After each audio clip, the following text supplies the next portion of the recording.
پاکستان نے غزہ میں اپنے فوجی دستے بھیجنے پر غور کرنے کی پیشکش کی ہے، جس پر ہم اس کے شکر گزار ہیں۔ امریکی وزیر خارجہ مارکو روبیو نے کہا کہ پاکستان سمیت دوسرے ملکوں نے غزہ میں اپنے فوجی دستے بھیجنے سے متعلق کچھ سوال پوچھے ہیں اور اس کے بعد غزہ میں فوجی دستے بھیجنے پر غور کرنے کی پیشکش کی ہے، جس پر امریکہ پاکستان کا شکر گزار ہے۔ امریکی وزارت خارجہ میں پریس کانفرنس کے دوران مارکو روبیو سے سوال کیا گیا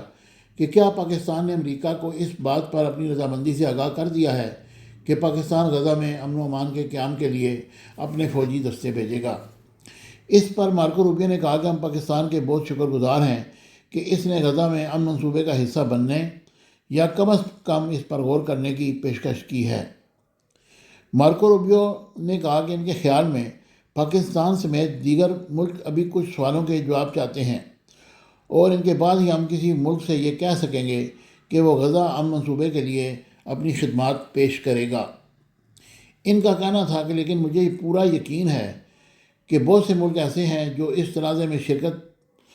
پر فریق کے لیے قابل قبول ہیں اور جو آگے بڑھ کر غزہ استحکام فورس کا حصہ بننا چاہیں گے۔